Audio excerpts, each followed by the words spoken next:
Reece, how you doing? Hey, Thanks for joining me this morning. hey, Al, good to be here. How are you doing? I'm doing real well. You likely heard I just talked about confirmation bias, and I know you would I like to did. talk about, self-awareness and its relations to talent. So, if you would introduce yourself a bit and a little bit about deeper signals as well. Yeah, absolutely. Well, first off, thanks for having us here today, Al. It's good to be back with PAFOW. So my name's Dr. Reece Akhtar. About 3 years ago, we founded Deeper Signals. My background is in psychology and psychometrics, and have worked for some of the bigger assessment companies in this space. And we started Deeper Signals because we saw this opportunity to really leverage personality science and individual differences to change the way we understand and develop talent. I think when we look at how we measure talent and how we try to grow it, we it's always kind of kept very exclusive in that the technologies are super cumbersome or expensive. And what we're trying to do is democratize that, help everyone in the organization learn something about themselves, break that confirmation bias, and give them personalized development to really leverage their talents at scale. Yeah, I love it. I'm a parent first and foremost, and one of the things that I talk about with our kids is it's one thing to learn about the world. It's another thing to learn about yourself and go inward. And if you can understand yourself and your true authentic self, you can then Mm. represent yourself to the world in a very real, authentic way and get matched to people, to jobs Mm-hmm. that are truly meaningful, that are inspiring. So is that what you're getting at? Is where you can truly make these connections that are lasting, that drive energy and positive change? Yeah, for sure. I think it's more ingrained in that if you look at the modern organization, there's kind of all the people problems by and large are a result of a general lack of self-awareness or awareness in general. For example, leaders don't know how to engage or manage their teams. Managers don't know how to communicate and bring everyone together. And just individuals are frustrated. They don't feel understood by their colleagues, which then leads, to conflict, group tension, and general ineffectiveness.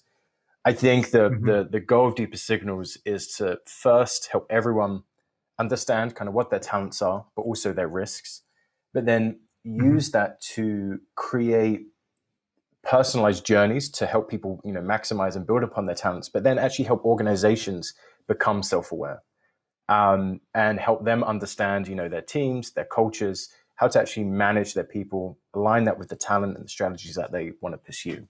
So it works at all levels, and I think the only way we have to take it in that approach, because it's um, such an important issue. We can't just kind of focus on just on leadership or just on teams or just try to kind of help people understand themselves. We've got to be able to tackle every level and connect it through each stage. Yeah, I so celebrate that because this type of development, correct me if I'm wrong, has long been the privy domain of leaders, Mm. directors, and above. And you're trying to, to your point, democratize this. And so, a couple questions. Number one, Hmm. if I am an organization, particularly given what's happening in the world right now with remote work and Yeah. the drive for social change and justice here in the United States, what's the core value proposition of deeper signals? Why should I invest in it Yeah. versus other tools? In fact, I'll just leave you with that question, and I'll bring the other one in afterwards. Yeah. That's a good question. That is the most important question, I guess. I think when it comes to deeper signals versus other assessment companies, there are a few things that truly differentiate us. The first is our ability to scale. And what we mean there is assessments are typically really slow, cumbersome. They have, like, say, 200 items, and no one wants to kind of complete them. And of course, they're expensive, which means, as you just said, they're only stuck to the top of the house. One thing that we're really passionate about is creating frictionless, engaging experiences that can be deployed across the business at a price point that makes sense as well. So your individual contributor can get the same personalized insight that, say, an executive would get from their coach. But another kind of huge differentiator is that we're not focused on selection. So I think when we typically talk about personality assessments and the way that they're used, it's typically this, senior leader type development, or it is high volume selection where you're just trying to see the overall level of fit.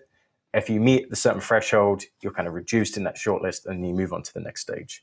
What we're trying to do is actually use those personality insights to drive change and talent growth. It doesn't quite make sense in that we put people through assessments to get a job, and then we just say, okay, they've got the talents, and then, okay, done, get on with it. Rather, why don't we actually help people understand that, help the people we currently have on board to understand their talents and really help them get the most out of it? Because then you start to have an organization that it has a vocabulary to talk about talent. It has a certain currency that you can then start to move around. You can start to be much more intentional with how you design, say, your remote teams. Who is leading those teams? What is the culture? How do we support it to be successful, and so on? So it's really about accessibility, scale, and a strong development focus.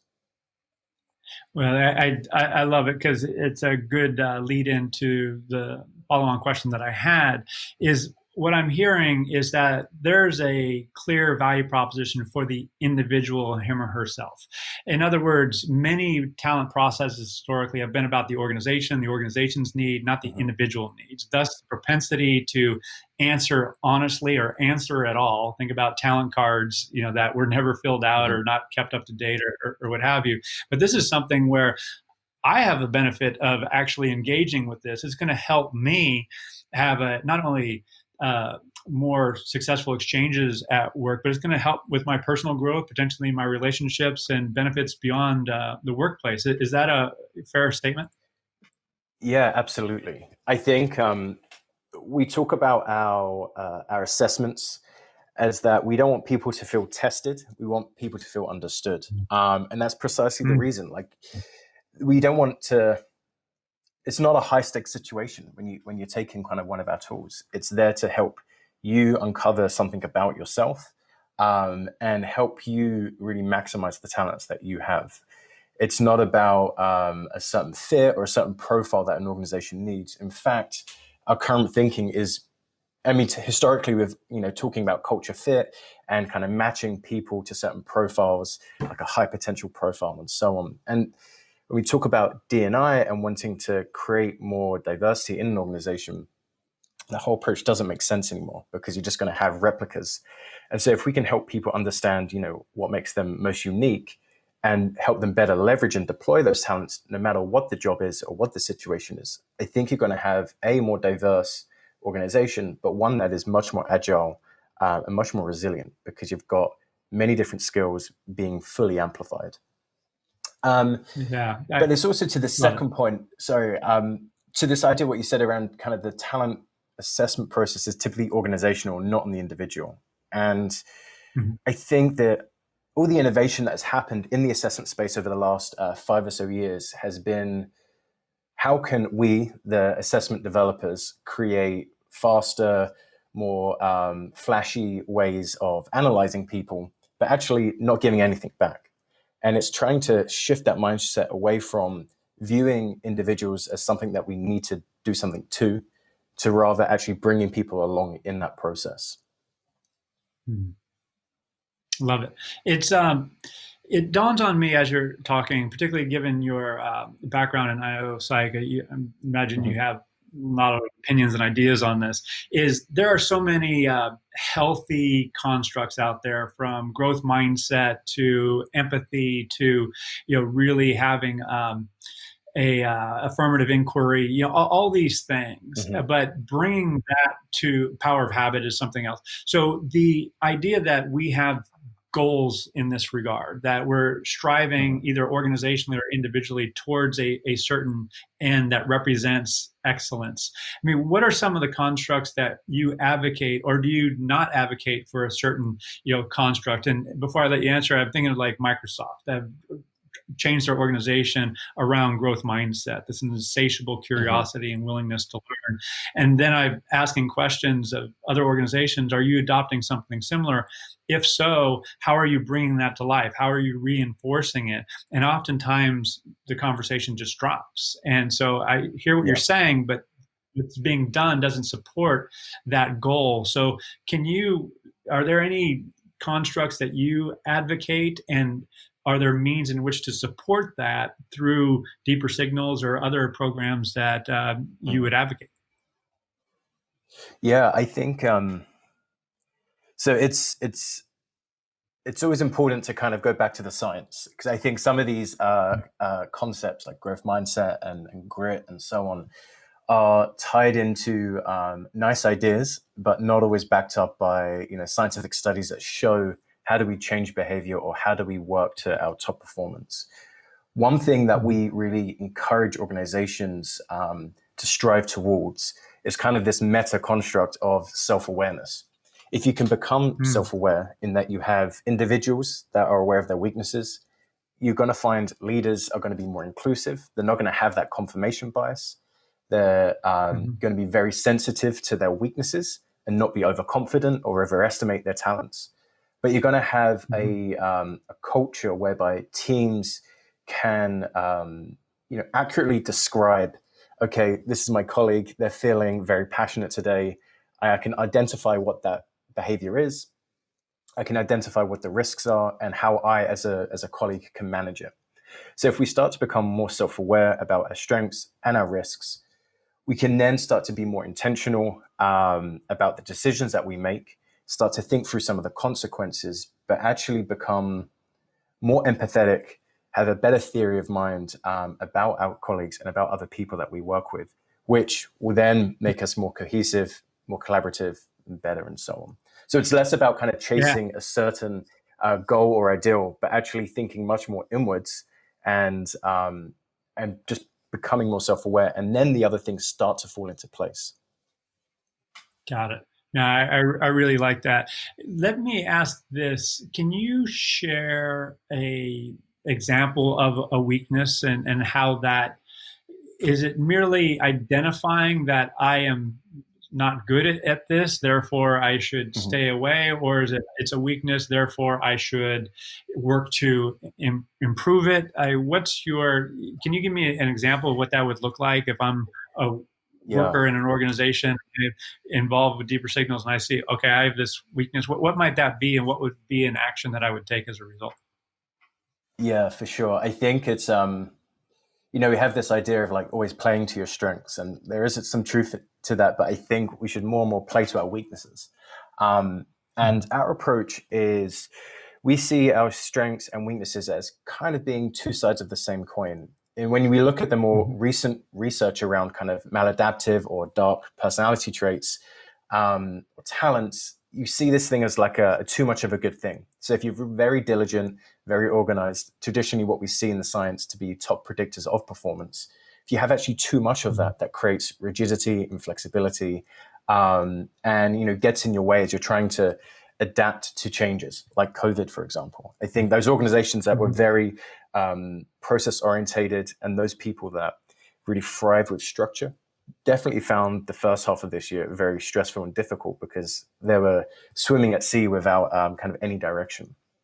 And so, what we Mhm. encourage in our reports and our feedback back to organizations and teams is look, these are your strengths and these are great things, but be mindful how they can be overused and become gaps or weaknesses.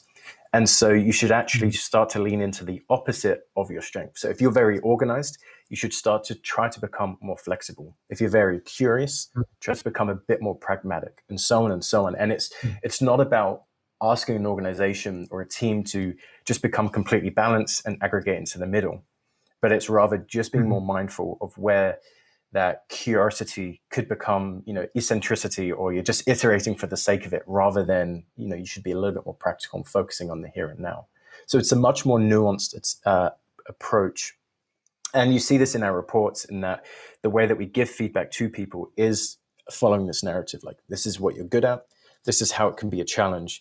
But these are some very practical things that you can do to manage this. I think another problem around the assessment space has been, it's like very static. It's like, this is your personality. You've gone through this long survey experience, and I can see you're creative, you're diligent, you're a little maybe neurotic or whatever. Go figure it out. What we're trying to do is turn that awareness into action and actually say, okay, we've understood this about you. This is what you can do to actually manage it. It's not about necessarily change, but it's about managing your strengths as well as your risks. So you're truly applying yourself and not really getting in the way of yourself. Yeah, you're making me recall years ago, I took an assessment, and it was like you described, it was long. And I took it, and there was there was variability in the outcome. And I was kind of proud of it insofar as, like, oh, I'm flexible. And then the coach said, yeah, that's one way to interpret it, but it could also be the case where you don't really know yourself. And Mm-hmm. she might as well just punch me in the gut. It was a really hard thing for me to get my head around. But however, fast forward, it did challenge me to really think about how I show up. Am I making commitments to myself? Do I really believe that I'm as flexible as I think? And so Yeah. it challenged some things, and I think in a very healthy way. So what I'm hearing you talking about is that self-exploration. It's not binary good or bad. It's really being understanding and compassionate with oneself, and then allowing then you to go out and be vulnerable and compassionate to others. Again, I don't want to write my narrative over it, but I'm just, is that where Yeah, you're going with this? Is absolutely. that a It's yeah. for sure. It's like we say, like, personality is not prophecy. I think like another kind of a hangover from the typical way of doing talent assessments is like, this is who you are, and there's nothing that's ever going to change that. You do have free will, the choice, and the ability to change, and we try to help you achieve that. But nonetheless, when you see your report for the first time, yeah, it can be jarring, because you're having that self-concept that you've developed being challenged. And so what we do there is ask you to ask your colleagues, your relatives, your friends, your family to actually validate it. And typically people will say, yeah, that is how you are. But although it's difficult and it's challenging, building that psychological safety both within yourself to actually be honest and confront yourself, but also within your team and within your organization, is really where a lot of this change happens, and where you can leverage that that self-awareness to drive performance. And so we kind of think about it more and more. It's raising self-awareness in the individual, but actually creating psychological safety at a cultural level as well. And you can't have one without the other. But we feel that organizations that go through this process with deeper signals, they're inherently at that place where they want to get that psychological safety to really drive this change. And so all this is to say is, if you want to have this conversation, you want to grow and develop, you've got to come with that level of motivation, acceptance, and willingness to kind of lean into that uncomfort, because that's ultimately where the change and growth will happen. Got it. Now, the individual report I'm very interested in. I'm also interested in the other reports that you might be developing. Did you create them at the team level, the group level, organizational level? Can you explain a little bit about how a leader might utilize the reports you generate? Yeah, for sure. So the way that we can think about our solutions are multi-sided. So you have the individual coming to it, they're completing different assessments, getting different feedback about themselves, and they have these ongoing learning journeys through like a digital coach to help manage them, their strengths and their talents. But on the other side, we have a very rich analytics dashboard that is designed to create end-to-end solutions for setting up assessments, viewing reports, and then getting to the point where you can use that data to gain new insights and drive talent decision-making. So if you are Mm-hmm. a leader, you have had your whole team or your department complete this assessment. So the individuals are kind of on their way now to managing their new talents and they've got their digital coaching.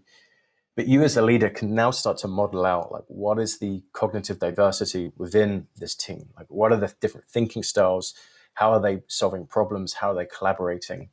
You can then start to model those out. Like if I could dial up one of these dispositions, how would that impact the rest of the team performance? Could I swap people around and how would that help me achieve my goals? But also you can then start to search for different types of talent.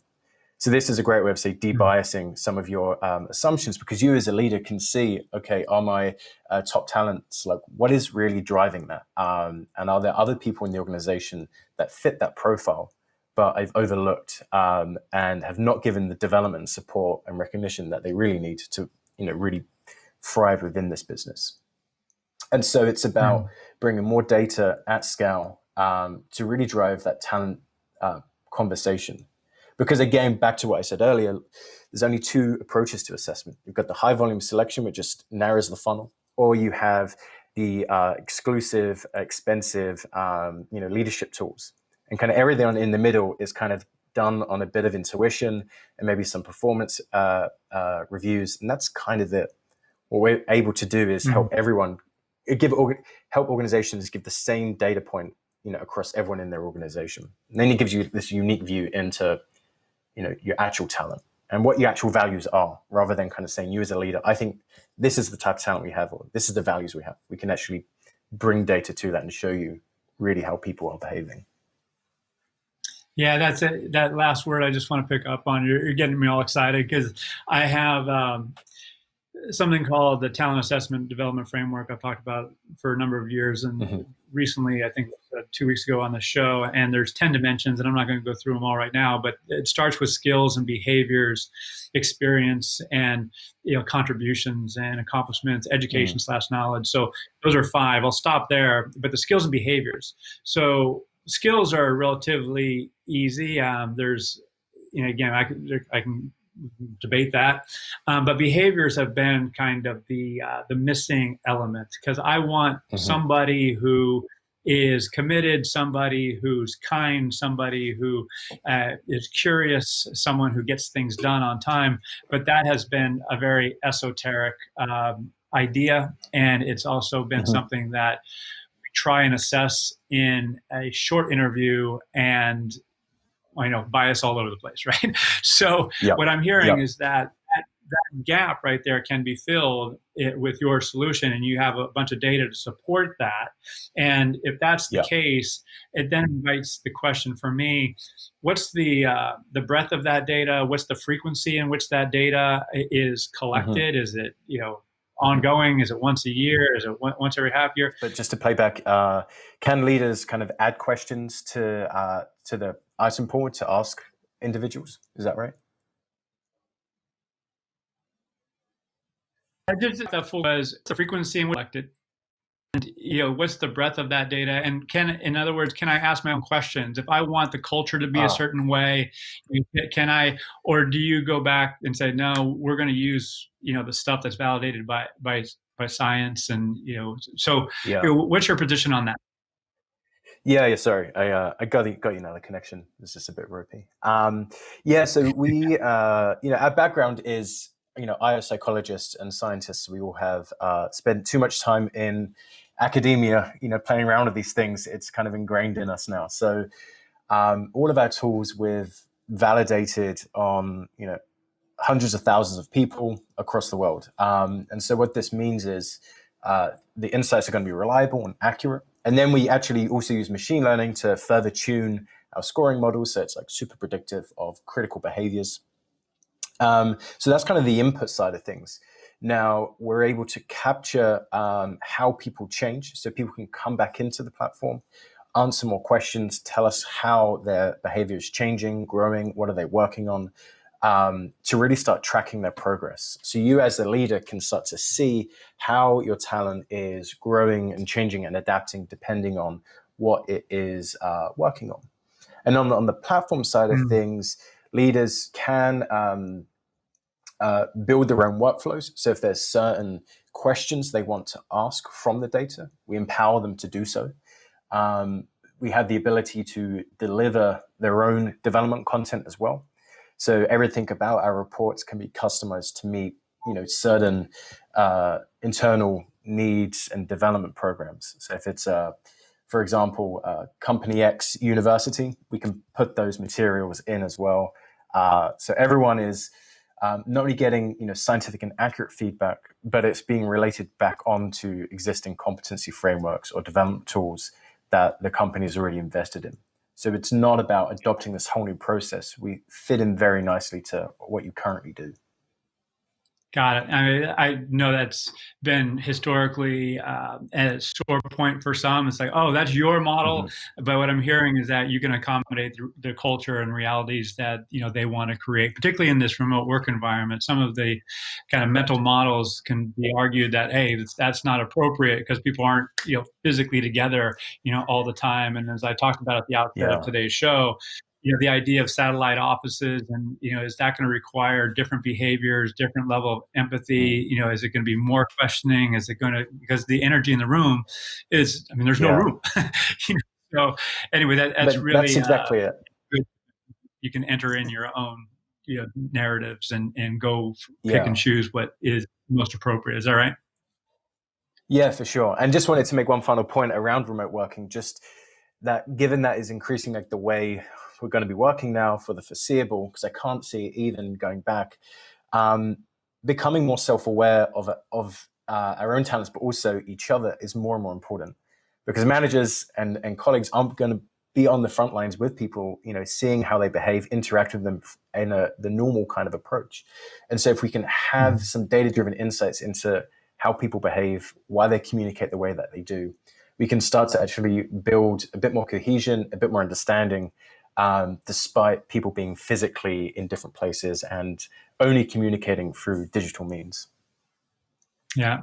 Well, Reece, congratulations on what you've done there at Deeper Signals. How can listeners, viewers learn more about you and what you're doing over there?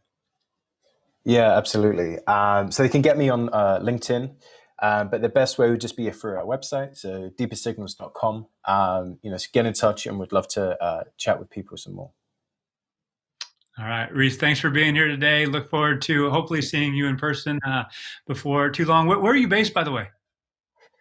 So I'm based in New York in Brooklyn. Okay. That's so that's so what I thanks thought. a lot for So, having us out. Yeah, absolutely. All my best to you and your team there. Stay safe, and hope to catch up before too long. Yeah. Likewise. Sounds good. Have a great day. All right, be well. You too. Bye-bye. All right. Well, thank you for joining, and we're going to be right back with Yuri Ort again of Deeper Signals.